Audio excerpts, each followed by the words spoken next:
Most of the health data that we're collecting right now, we're not using. Instead of you writing the question, you ask AI to write the question. Sleep is more of a performance. People think of it as something that is a you should minimize. That's like so wrong, and it's kind of scary what people do to their bodies without data. But with AI, you can pick out the nuggets, the trends, and some trends are your friend, and some clearly are not. Yeah, basically it's about data again and all the data we have to use it in this case for our own longevity of our own cause of living longer, living better.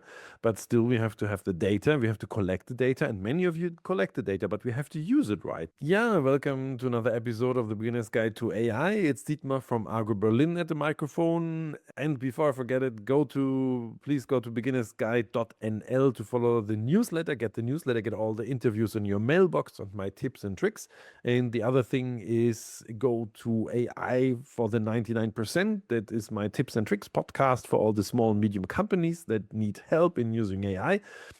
Not too many episodes, twice a month. There comes my tips and tricks. So follow there and get all my AI knowledge.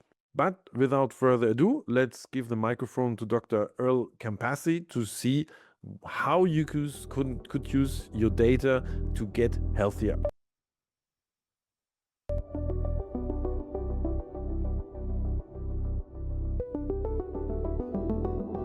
Yeah, so today we have a medical topic again, one that's really interesting, at least for me. We have Dr. Earl Campazzi here. And um, first of all, Earl, welcome to the podcast. Oh, thank you very much. It's my pleasure. Earl, what did get you into AI? What was the thing that moved you to AI? It's funny because I was writing my longevity book, and as I was writing it, I realized how central AI is to longevity. And then I sort of stopped and said, I've got to write an AI book first. I got to get this out, and the longevity book is still coming. So, longevity and AI, this is actually a topic. And if we think about most of the listeners here are like not the youngest ones, so we start thinking about those things and let's Yes. make it really focus on one thing. Do I need a smartwatch to get to Uh, live longer?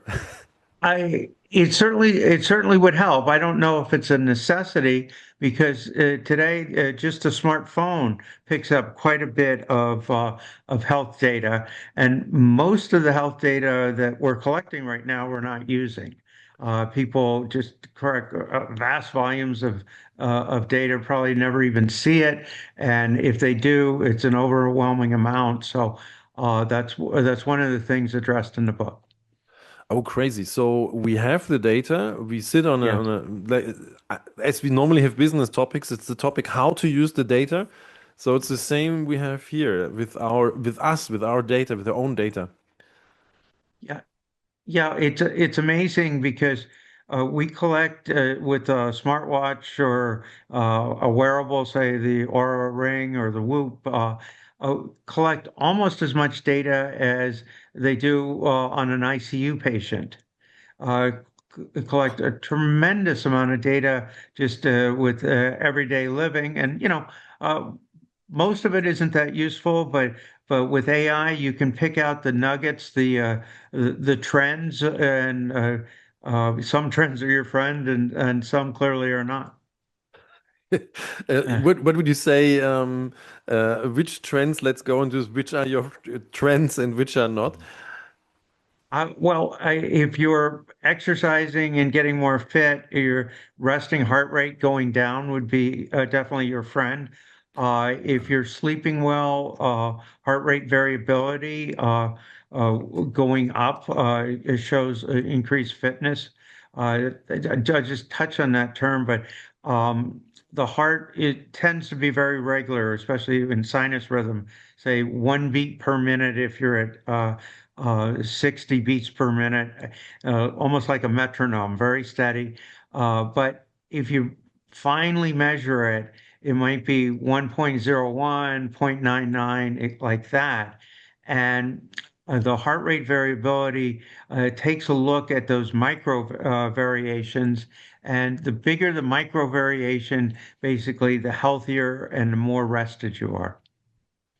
And our tools, if I have a smartwatch or something, our tools Yeah. can record this actually. Yes, they routinely do. Yep. Both the smartwatch and the wearables get the heart rate variability. So if I mean, the data gets collected Yeah. in, that's nice. That's like you Yes. said, Yeah. and nice is the worst thing you can have. Um, what should I do to do something with the data? Well, you can look at kind of the prepackaged outputs because there are some tracking devices with the various apps on the phone or that come with the Aura Ring. You download the app and it does do, a decent job of tracking. But if you can and follow the instructions are in the book about downloading it essentially to an Excel file which has rows and columns. And where you get more information is you look across several different trends at once. If you take a look at sleep, heart rate variability, calories burned per day, you might see that your heart rate variability goes up the more sleep you get, and you burn more calories during the day because you have the energy from a good night's sleep.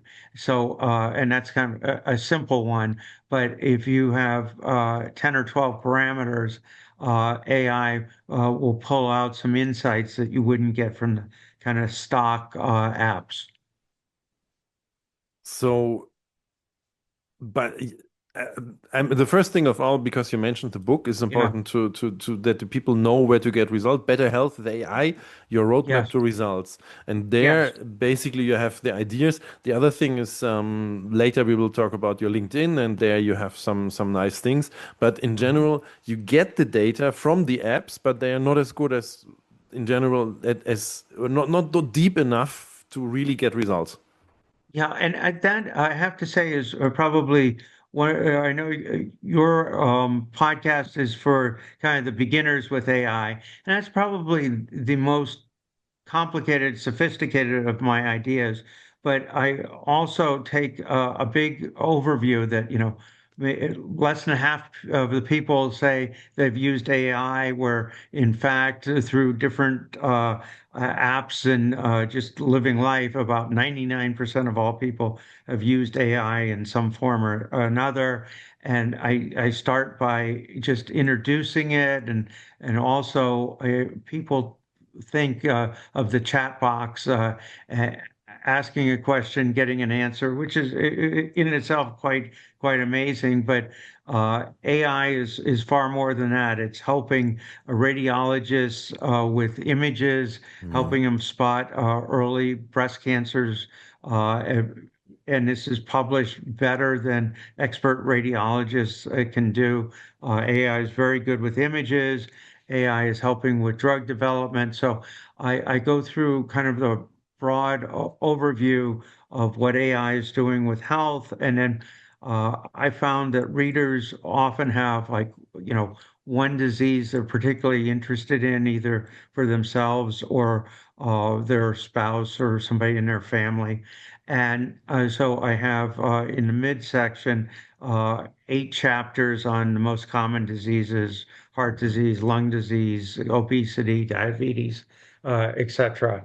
That's I don't want to just kind of get stuck on and that it's an interesting little thing to download the data and get more from it. But the book is broader and that's probably one of its more tricky aspects. This is interesting because it's not like a manual, let's say. It is about understanding what is about the whole topic, AI, and I mean what you say, radiologists and probably dermatologists, and there's many Yes. things where you can use AI for to help medicine. And the other thing is that you have examples. I like it because it relates to the people. And then there's the third thing, that how to use those tools. And then comes in probably like things like ChatGPT or those tools. Yeah. because you put the data up or you load the data up and get some results that are helping you to understand if you have a problem, I guess. Well, a couple of things. One, I try to be practical, and it's great to read a book about AI and say, "Gosh, that was interesting," but if you don't apply it, it's not that useful.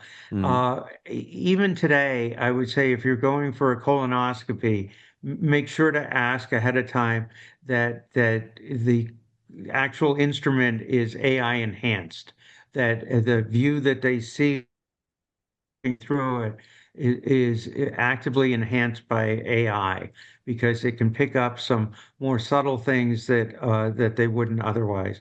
Uh, interesting. if you're a woman, I would just make sure that your mammogram is overread or at least read in conjunction with AI because the studies are there that the AI used with the radiologist is the best way and eliminates some unnecessary biopsies and tends to pick up some of the subtle things that would otherwise be missed. So those are practical aspects of it. There's two things I want to follow up. If one is like Yeah, that's just a remark. This is the you try to be practical. And this is actually good because we people yeah, tend to go to doctors and then mm, we have to get out a dictionary to see what the doctor actually meant. yes, So it's good that you try to get practical and that we understand things, and that is really yeah, helpful. This is the one thing. The other thing is really interesting that those tools like with the colonoscopy could be AI enhanced, and you have to know that you have to ask the right questions. And I read a right. LinkedIn post on you that AI is one of the things that helps get you prepared for a doctor visit. So the thing is, one of the most important things is that AI is not just happening the moment I go to the doctor, but a lot happens in between the visits to the doctor or after and before. Yeah. So I can enhance my visit to the doctor. Yeah, yes, and one thing that the doctors really like is when you come in organized. That if you have your list of medicines, your list of supplements, and then what's on your mind. You might have three or four things that you particularly want to address. So if you come in organized for the visit, that's great.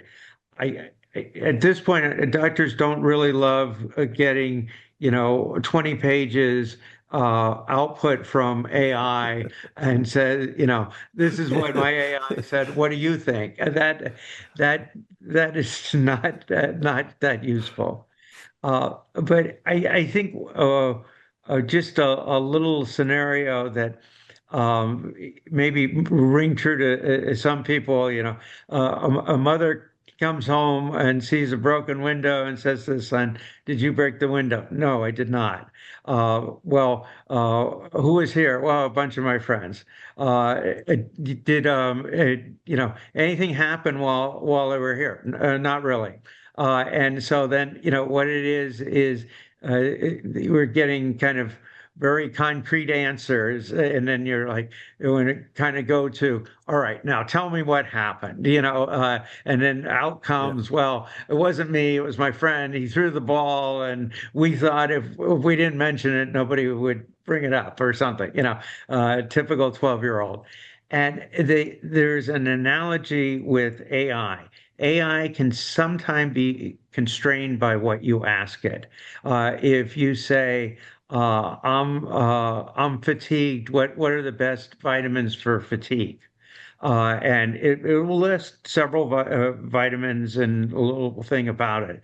But it's far better to say, I my goal is to feel better and have more energy.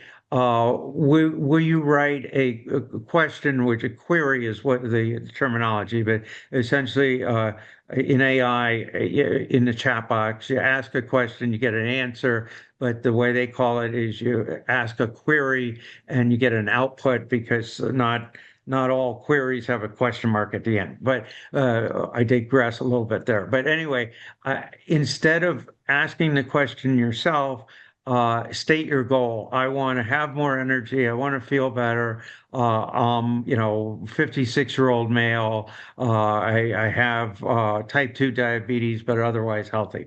And then you say, will you write a query for what supplements I should be using?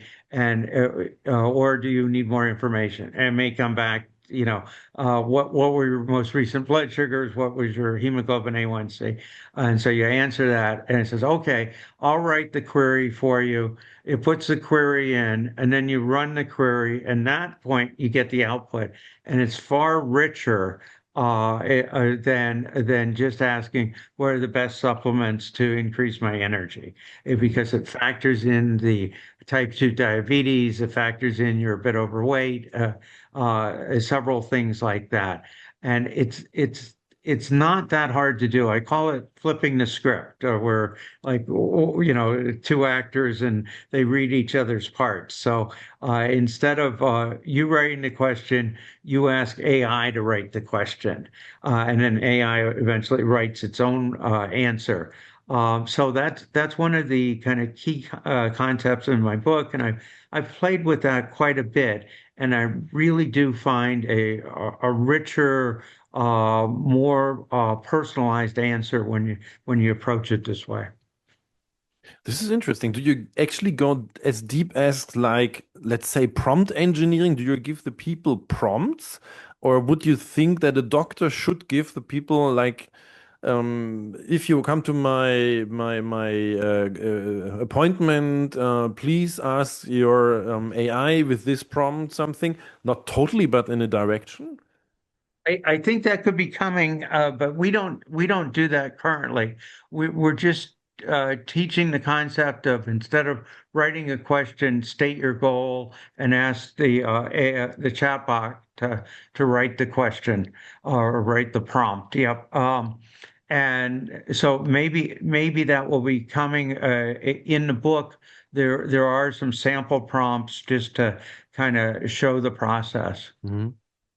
Yeah, okay. This is like it's I mean, prompt engineer is also a thing. We go beyond that. It's just that you have to ask the right questions, and you have to Yeah. context engineering, or you have to write context. Funny thing, Yeah. because you said the guy that is I have an example of a 48-year-old guy. He's tired. He's actually a biochemist. So he was like, I think I have a vitamin B deficit. He went to the doctor, and then he said, well, how is your life? And yeah, he has two kids. One is 4, one is 2. And then he said, no, it's like you don't have a deficit of vitamins, but of sleep, because you have two kids at Yeah. home. And this is the context was missing. If you don't give that to an AI, the AI wouldn't know. So you have to prepare the people to give all that could be important to, yeah, makes sense. Yeah. But just being the devil's advocate, that doesn't preclude a vitamin D or vitamin B deficiency, Yeah. and that's where AI can help, because I mean, one, you can get the tracking of how much the father's actually sleeping. Mm, Although mm, a mm. common sense doctor would come to that conclusion. I would support that, but it's always nice to have the data. So find the data on how much he's sleeping, and then it's great. And it's funny, there's not that many vitamins, only roughly 30 that you can check the level on. And there's some in the US anyway, 50 to 80,000 different kinds of supplements. And so a lot of it's blind. Yeah. And it's based on, what Aunt Martha said was good. And my friend in the gym was able to do 10 reps with two plates on each side, and he takes this stuff, so I should. And it's kind of scary what people do to their bodies without without data, and AI and the wearables help you collect data. Just one more thing I say to my patients, if you finally bought, your dream brand new Ferrari. It's just gorgeous. It's red. And your brother-in-law comes with a gas additive and said, this will make it go faster. You would like tackle him, not let him put anything in the tank. But yet we're so quick to take supplements, and our bodies are much more complicated than a Ferrari. I love the car analogies. My father-in-law is the classical example. His car, he would always drive, but himself, he's not driving. He's not walking around. Yeah, because his car is Yeah. different. No? It's Yes. Oh, yeah, this is good. I think this is already good. You show how you connect to people with examples, and I mean AI can help there as well. If a doctor, Yeah. you seem to be someone who can explain this stuff to people, but if I have a normal average doctor who's like talking Latin to me, and then I can go to ChatGPT and it explains stuff to me, it Yeah. probably raises the health level of the population, no? I, you have to be able to talk to people. That's one of the most important things. Now, neurosurgeon, they do marvelous work without talking to people. But in primary care, that communication is very important. Yeah, yeah, yeah. It should be, but if you have a good doctor that doesn't communicate, naja. Yeah. But I have now ChatGPT. This is interesting. And another thing I wanted to, because but if I have a good doctor that doesn't communicate, or if I have a doctor that is like mediocre, or Yeah. I see this fear factor. You're totally on the positive side, and it helps. Do you think doctors are in general afraid? They fear AI or see it as a help for their work? I think it's new, and so there is some degree of fear. But I have several doctors who work for me, and one thing we do with our patients' permission is AI listens to the ordinary exam. Somebody comes in with a bad cough. Have you been running a fever? How much sleep did you get the night before? Or, are you coughing up anything yellow, green? Just a sort of normal conversation. AI listens to that, and when they leave, we'll write a clinical note. We have our own particular doctor format, the way we write clinical notes. And it'll do it in that format, and it actually does very nice notes. Now, we tend to edit them, but maybe only edit them, say 20%. They give us a great start and save us a lot of time. And in that example, my doctors are really embracing it. They're like, we had a trial subscription for it, and they're like, Doc, you got to buy it no matter what it costs. And I'm like, okay. So you're positive and you think that that is really the attitude of most of the people. And I I think so. We always worry about the self-proclaimed expert because AI answers tend to be very authoritative. Like it really knows what to tell you. One place where doctors worry is that the instant expert problem.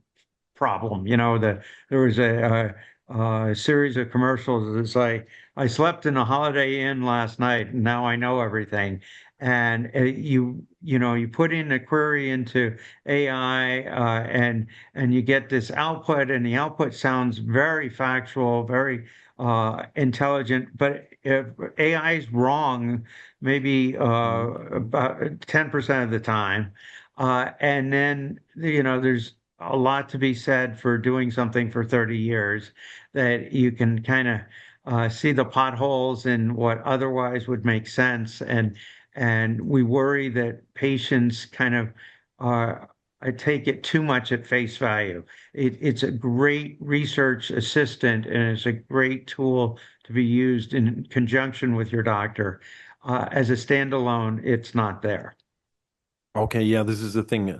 Also talking about bias and all the problems you Yeah. have. And I don't want to talk about race or gender, but it's age or something that that I can relate. Most people can relate. If Yeah. I get the same medication, the same I don't know, tips and tricks for that a 20-year-old gets, it doesn't help Yeah. me. So there's a bias in it. But so you would always say prepared. Actually you have a nice framework I found for 4 steps to prep for your doctor's visit. I found it on Yeah. LinkedIn. It's nice. Um, uh, Yeah. because I'm different than another person, and AI might not know it, so the doctor has to look at me. Do you should I read the 4 steps, or you do you can you Or can sure. Why don't you go ahead? Share that. This is bring a physical list of all meds, dosages, and diagnosis, so the people Mhm. know the people in front of you, the doctor knows what you actually have there. Then show weekly, monthly data from variables, not just snapshots. It makes sense because you might have a spike of something, or Yeah, you don't catch what's really important. Ask AI, what questions should I ask my doctor about what I have, what my illness yeah. is, my condition is, no? And the last thing I really found interesting, upload 2 years of labs to AI to spot deviations from your normal. And it's like really Mhm. like a long time, no? It's Yeah. to catch really everything. Well, one thing, PSA, I think, a lot of men are familiar with the PSA, and at most labs, the normal range is below 4. Well, if your PSA is historically run at 1.5, then it went to 1.9 6 months later, 2.2, and now it's 3.1. Well, it's doubled and Yeah, it's still technically normal, but that rate of that trend is very important yeah. and can be missed because it's all within the normal range. You could see green, green meaning acceptable or whatever. Right. This is a growth rate, and growth rate, if Yeah, it doubles, then it's like this lily pond thing where in a really short time it gets out of control, and you don't see it at that moment. Yes, really, really good. yeah, Yeah, I love it. yeah. That must totally makes sense from a data perspective. Yeah. And Another. that's true for other Yeah. parameters, your white blood cell count, and you can AI can establish more or less a normal range for you, and then your own personal deviation from it. That makes sense. Actually, that grounds everything on your personal data. Yeah, And if you have those data, go to a doctor and say, okay, this is my growth rate of whatever, or it's my levels. You don't have to even know, yeah, I think. It's the doctor that looks at it and yeah, catches if it's a yeah, problem. Yeah. yeah. Especially if it's highlighted by AI. Yeah, Yeah. So basically, I should never, I mean, not never, but I should prepare myself for a doctor's visit. And I have yeah, another example I found online that I found really interesting, and maybe our listeners are in a similar spot. That is this thing about burnout, where you say, I can catch burnout early if I have all the tools. Could you walk us through this? And if I want to go to a doctor and think maybe I have burnout, what could be the symptoms? Where could I catch it with my smart device? And uh, how does this really work then? I, that one I'm I, not prepared for. Sorry. sorry, I was I said, jumping on you with this. Let's say yeah, okay. it's about sleep. I have this whole sleep thing here, Okay, and I sleep. I certainly can talk to you about sleep a great deal. Sleep is more of a performance. People think of it as something that is a you should minimize, and it's like a necessary nuisance in your life. That I have to sleep, and I get that done, and then I can There's this live the rest of my Napoleon life. thing. A man sleeps 4 hours, a woman 5 hours, and only an idiot sleeps 6 hours. Yeah, something like this. Yeah, And I'm like, yeah, okay, I'm and out. that's like so wrong. That it's Brian Johnson, who's a famous tech billionaire who is devoting incredible resources and a lot of his own personal energy to see if he can measurably make himself a younger or at least not age. And he has come after a lot of data monitoring to say it's kind of all about sleep. And he approaches it like it's a performance where he sleeps at the same time, and he does a wind down, no screens, no blue light, etc. And at some point, I think he's obsessive, and it doesn't work for everybody. But in general, people don't get enough sleep, and it's very hard the next day either to exercise or to eat well if you haven't had a good night's sleep the night before. So I consider it kind of the keystone that, maybe you'll force yourself to exercise, but uh, 7 days out of 10 is maybe the best you can do. Where a good night's sleep, you hit the gym all 10 of the next days, and the same thing. And I know myself, if I'm tired, I'll reach for more carbs, more caffeine, Yeah. just try to get through the day. You have those numbers, 55% higher obesity risk if I have poor sleep, Yeah, 25 to 30% reduction in dementia risk with quality sleep. And this yeah, was really extreme, I thought. I mean, obesity, it's a problem in general, yes, but yeah, people say it's my body. But what if my brain has problems, or if I can do something against my brain problems? It's for many people, it's nearer to what's important for them. This is extreme. I mean, it's a high number, huh? It's yeah. Well, it's interesting because being is a physical process, and your brain burns up about a quarter of all of your calories just by thinking, and then when you think, you build up waste products, especially the proteins like the p-taus and the amyloid. It's a byproduct of the synapses and the just the whole sort of electrical chemical thought process that's the magic of what we are. And at night, the brain is bathed in cerebral spinal fluid that's kind of a clear, kind of a little bit thick fluid, and it keeps the brain, it's a shock absorber is one thing it does.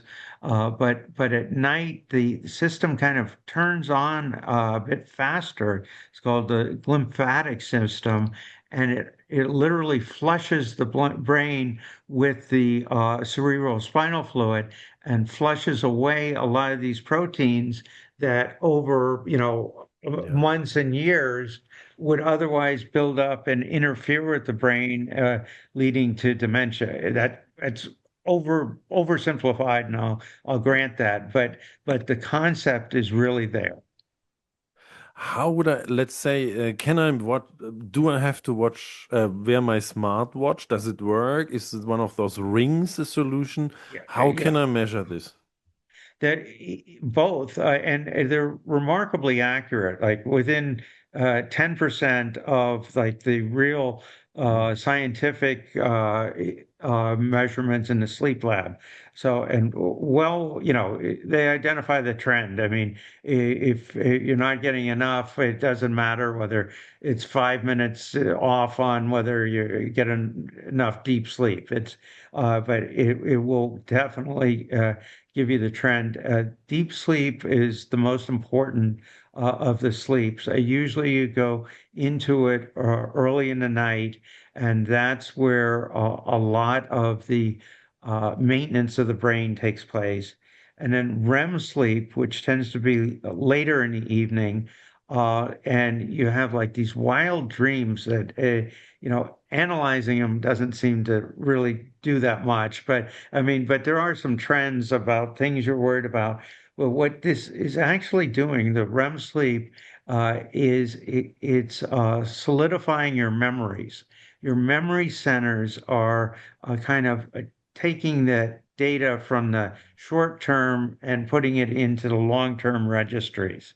And so REM sleep is also very important. REM standing for rapid eye movement. And it's also a little aside because you often dream like, you're being chased and this and that. And the body paralyzes itself Mm. in REM sleep. Otherwise, you'd be kicking your partner or hurting yourself or flopping off the bed. So, and there's rare cases where this doesn't work, but for the vast majority of time, all of this movement that you're dreaming about is for like a virtually paralyzed body just laying there. And this is really so we have the deep sleep, we have the REM sleep, and Yeah. you can actually with those tools you can measure it, and then you get Yes. results, and then you Yeah. can look at those results and it say, oh, this is not Yeah. good. You should change your Yeah. sleeping habit. And again, I try to be practical. I mean, one of the two common chemicals interfere with sleep. Caffeine, which is, actually a good thing. A couple of cups of coffee in the morning is fine. Late afternoon caffeine, it tends to be bad for most people because it has a long half-life, and it's kind of keeping you awake, keeping you Mhm. from falling deeply asleep at night. And then alcohol interferes with sleep. So if you enjoy alcohol, I'm not going to make some sort of be preachy about it, but it's smarter to drink it earlier and then give like Stop. 2 or 3 hours with just water at the end of the night before you go to bed. This is interesting, yeah, because I mean, I was like I had the joke on my head and start early with alcohol, but Yeah. yeah, the problem is to stop at a certain point, and this is the important thing. It's Yeah, like, yeah, don't take that out of context. It's not start earlier so you can get more. No, yeah, not exactly it. yeah, no, but the stopping is important. Yeah, Yes. exactly. Yeah, and with the caffeine, I totally feel that. If I the other day I drank in the afternoon a strong coffee and I Yeah. did have problems in the night and I didn't need a watch Yeah. even for that. But it's probably those things that are like low level. I mean, we Yeah. all Yeah. live in a relative normal life. We don't drink 10 cups of coffee, and so Yeah. this doesn't show up really in our experiences if we don't have a tool to watch, no? And And then people tend to be competitive, and when they have numbers, they want to improve their own mm, numbers. And if they don't have a number, then within the next day or two, they'll forget. I mean, what yeah, was your sleep like last Tuesday? Well, most people can't remember. But if yeah. you have the ring and you're recording it, you do have that data. Oh, this is interesting. A gamification, and for me as an economist, the statistics is also in itself interesting, but in Yeah, general, try to yeah, improve your life. And the people we yeah, all want, most of us want to improve our life, huh? So yes, this is sure. really helpful. So, like taking the question from the start, you really would advise to have some sort of tool to measure to get a better life. Yes. Yeah. And being a smartwatch or a wearable, a smartphone it does do a few measures, but it doesn't have the proximity to the skin, so it's somewhat limited. It does get a sense of your motion and your step count and things like that, which can be helpful. To not to get too technical, but those rings, do they work? Mhm. I Yes, mean, I think the best of the wearables, and I don't have um, anything to disclose. They're just my own opinion. Is the Aura ring? I've been wearing it. Eventually, the battery wears out, so every 2 or 3 years, you gotta get a new battery or get a new okay, ring yeah, because it, yeah. it comes with the battery embedded. But yeah, I find that it's really very good and that it collects a lot of data and that it's comfortable to wear. There was a thing about Aura, and there's this thing. The last question, not the last question Yeah, will come, but the thing is like privacy, because it's medical data. Uh, yeah. do you think there are solutions? How should I manage the data thing with all my personal medical data?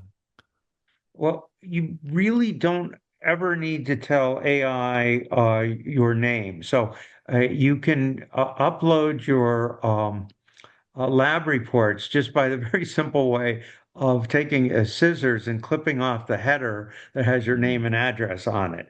Now, for good analysis, sometimes it needs to know your sex and your age, but it doesn't need to know your date of birth. It doesn't need to know your address, so never put that in. But in now there is a market for like entire hospital records so that they can submit it to insurance and there's some black market like that.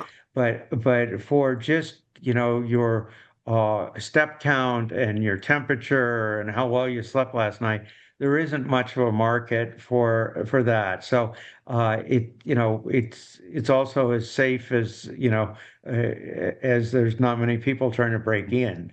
Um, so I don't think I reasonable prudence, but it's not the biggest thing. And, in general, people are looking for money and credit cards and bank accounts. Those are kind of the prime targets. So, As I said, I'm an economist. That makes sense for yeah, me. If there's no market, if there's no yeah, value in it, and yeah, nobody's really keen on getting the data, this is actually right, good. And be normal cautious would be the right, thing. Yeah, don't put everything in. Just yeah, be careful. Okay. yeah. Um, Careful is also a good thing. Let's for really the last question of the interview, and that would be Okay. the Terminator and Matrix question. How careful do we have to be? What's your opinion? Do you see a future where the Terminators come, or we live in a Matrix? I mean, ever since I was 12 or whatever, I remember we used to do drills like hiding under our desk in case there was a nuclear bomb. Like, it's like, why? And we do live in a world of risk. So I hope that's never going to happen. And I hope that AI, I mean, I've read these stories where, AI kind of searches through your computer, finds some compromising information if you're having an affair, or if you're have gambling debts, I don't know, whatever might be compromising, and then blackmails you to do something that it wants you to do. And I don't know. It's sort of beyond my lane. I hope we don't get nuked, and I hope that doesn't happen. And so far so good, and I live. I choose to see the glass as half full instead of half empty. That is a nice ending of the interview because also that fits to what you communicated here, and this is a positive thing. We can use AI to Yeah. actually longevity is this term. No, it's like we can use it to get more out of it. There is a danger, Yes. but we have to be. We can also look on the good sides. Yeah. Right. Right. That was a great thing. So there's always the last question is where can we find you, Earl? So where we Oh, connect to you? it's simple enough on Amazon.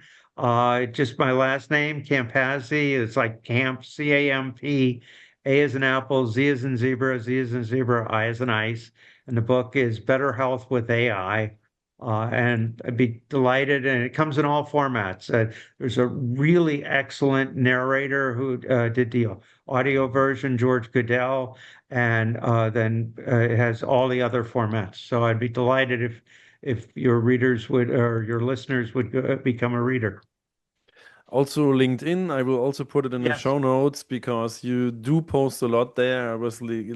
reading through your feed and I was like, wow, that's nice, interesting Oh, things. So, oh, thank it was you. great having you here on the podcast. Oh, I also enjoyed it. Really felt like I connected with you and hopefully your audience. Thank you. Yeah, big thanks, Earl. So, the next thing I really have to get is a smartwatch as my old one. I gave it away, I didn't use it, but it seems to be that there's something in it that we can get more data and help us. I mean, it doesn't need to be obsessive, but we at least can prepare our visits to doctors with some data, give them something they can make decisions on, and not just those 5 to 10 minutes we have with the doctor. Makes really sense, and I is really helping us. I mean, also this thing about ask if the doctors use AI themselves or if they use tech on use the latest tech because example would be like you drive in a taxi today, would you drive with the driver who's like, oh, I know all the streets, but he doesn't know where's the traffic jam. The same with AI in doctors' offices. So yeah, one probably has to see that doctors use the AI and really make something out of it that helps us to yeah, have a better life. Yeah, so thank you for staying to the end of the episode. Don't forget to go to beginnersguide.nl to get the newsletter, to get all the episodes in your mailbox. A big thanks to Andrea Andreescu, Lotte Braun, and Melanie Westermann for making this podcast possible with their great work. And the last thing, it's Dietmar from Argo.Berlin signing off.